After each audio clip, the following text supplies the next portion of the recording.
Krishna friends, Radhe Radhe. आज मैं भगवत गीता के अध्याय 15 को आप सबके सामने रखने के लिए जा रहे हैं। तो 15 अध्याय में भगवान श्री कृष्ण अर्जुन को बहुत प्रेम से समझाते हुए कहा, हे अर्जुन, इस संसार जो देख रहे हो ना, इस संसार एक भ्रम है, माया जाल है।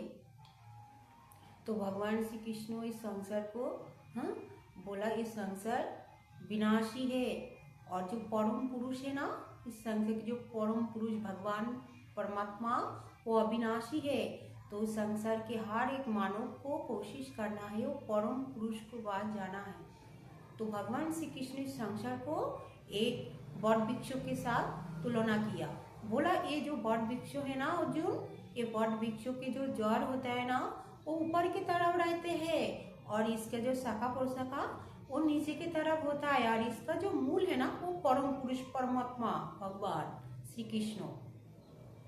तो भगवान बहुत प्रेम से अर्जुन को समझाते हुए कहा, अर्जुन, ये जो बड़ वृक्ष है ना, इसका जो कोमल कोमल पत्ते होते हैं, वो पत्ते वेद है, धर्मशास्त्र है।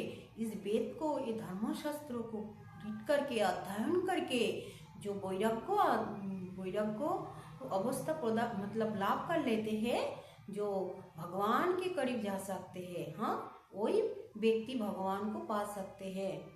नहीं, क्योंकि ये जो संसार रूपी वट वृक्ष है ना, रजो तमो शतो गुणों से बुद्ध रहते हैं।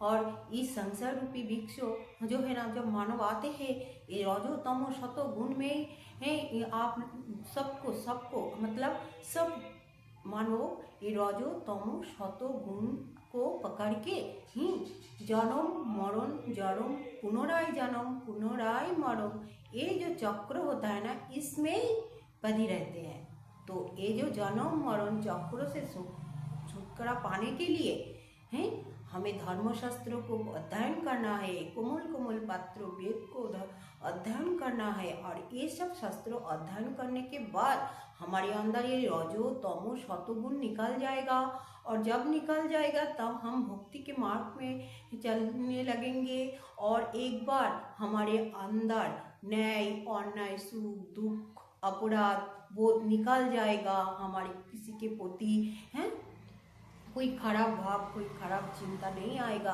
तब हम परम पुरुष के पास जा सकेंगे। हमारी पांचों इंद्रियों को हम संयत कर सकेंगे, हमारे मन को कंट्रोल कर सकेंगे। और एक बार हमारा मन कंट्रोल हो जाए, हमारे इंद्रियों को हम बस में कर सके, तो हम परम पुरुष के करीब जा सकेंगे, है ना अर्जुन। तो भगवान बहुत प्रेम से अर्जुन को समझाते हुए कहा, अर्जुन, इस संसार में इंसान आते हैं जाते हैं, आते हैं जाते हैं। इंसान के जो शरीर है ना, शरीर तो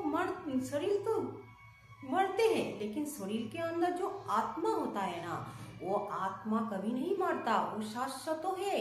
और उस आत्मा, जब शरीर से आत्मा निकल जाते हैं ना, तो उस शरीर रहते हुए, शरीरधारी जीव जब जिंदा था, तब रहते हुए उसके अंदर जो आशा है, कामना वासना था, उस आशा कामना वासना उस आत्मा के साथ उस शरीर से निकाल जाते हैं, सूक्ष्म आत्मा के रूप से।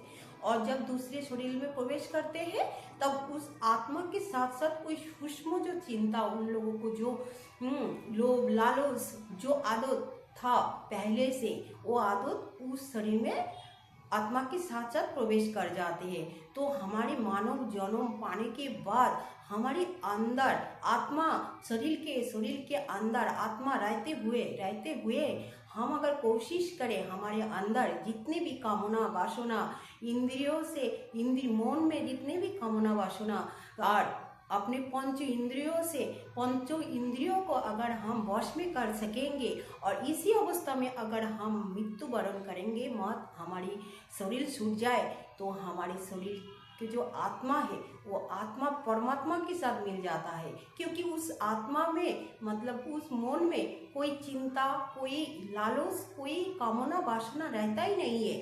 तो हमारे बार और जन्म मरण के चक्र में हमें आना ही नहीं पड़ता अर्जुन। तुम अच्छे से समझ लो, तुम मुझे बहुत प्रेम करते हो, तुम बहुत अच्छे लगते हो, तुम्हें बहुत प्रेम से समझा रहा हूँ अर्जुन, तुम अच्छे से समझो।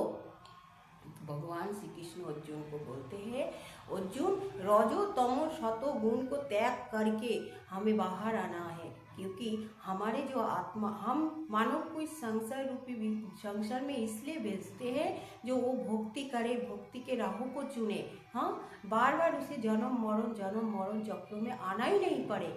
लेकिन मानव क्या करता है, संसार में आते ही माया जाल में फंस जाते हैं, हमें भूल जाते हैं, भक्ति करना छोड़ देते हैं। तो हमारे मानव जन्म के लक्ष्य है भक्ति करना, परम पुरुष को करना। और ये वैराग्य भाव, जब आप वेद शास्त्रों को रीड करोगे, अध्ययन करोगे, तब तुम्हारे अंदर वैराग्य भाव आएंगे। हर मानव के अंदर तब वैराग्य भाव आएगा, और वो वैराग्य भाव से इस संसार रूपी वृक्षों को आप काट सकोगे, और तभी तुम पार कर सकोगे इस संसार को। हाँ, तो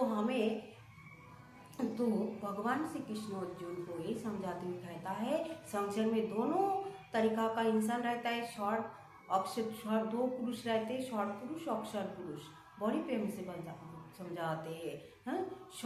जो शॉर्ट पुरुष होता है ना, वो कर्म करने में उसमें ज़्यादा प्रवृत्ति होता है, और जो अक्षर पुरुष होते हैं वो मृत्युहीन शाश्वत होते हैं। हाँ, और इसके ऊपर ही जो जा सकता है वो परम पुरुष, परम भगवान को पा सकते हैं। तो भगवान श्री कृष्ण बहुत प्रेम से अर्जुन को समझाते हुए कहा, अर्जुन तो इस संसार वृक्ष को काटने का एकमात्र उपाय, तुम अच्छा कर्म करो, सৎ कर्म करो, दान करो, पुण्य करो। हाँ, जितने चाहे जीते जी अपने शरीर रहते जीते जी आप अपने हाथों से दान करो, पुण्य करो, भक्ति करो, भगवान के धर्म शास्त्रों को, ग्रंथों को, वेदों को रीड करो, अध्ययन करके आपके अंदर वैराग्य भाव को पैदा करो। जब आपके अंदर वैराग्य भाव आएगा, मैं निश्चित रूप से तुम्हें वचन देता हुआ अर्जुन, वो मेरे धाम को प्राप्त होगा, मेरे धाम को ही वापस आएगा, उसको ना इस संसार में दोबारा आना ही नहीं पड़ेगा।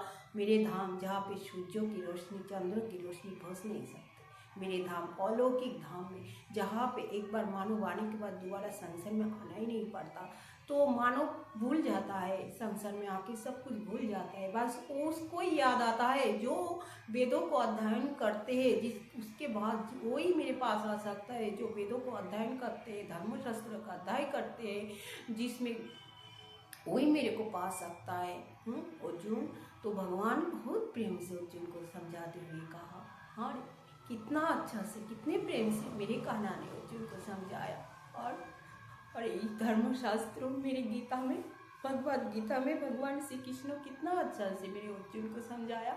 हाँ, मेरे प्रभु कितना अच्छा, ऐसा प्रभु के छी चरण कमलों को अगर हम शरण में ना आए, एक मानव जन्म को क्या मतलब। हाँ, मानव जन्म को पाके अगर हमारी प्रभु, हमारी कृष्णा के शरण में ना आए, तो ये मानव जन्म का क्या मतलब फ्रेंड्स। तो हम आप सबसे यही रिक्वेस्ट करेंगे, ये मानव जन्म को यूं ना गवाओ, बार बार मानव जन्म नहीं मिलेगा। हाँ, माया मोह में इतने मत फंसो, जो भगवान से ही दूर रहो, भक्ति करो, ऐसी भक्ति करो, ऐसी वैराग्य भाव आपके अंदर ले आओ जो इस संसार में नहीं आना पड़े। इस संसार में आने के मतलब क्या है, दुख, पीड़ा, व्याधि, हाँ, सुख तो है ही नहीं, एक दूसरे को सब दुख ही देता है। ये दुखमय संसार में आने का क्या मतलब। हाँ, संसार में परम पुरुष को पाने का कोशिश करिएगा। आप सबसे बस इतना ही रिक्वेस्ट है हमारी। तो हरे कृष्ण, फिर से राधे राधे।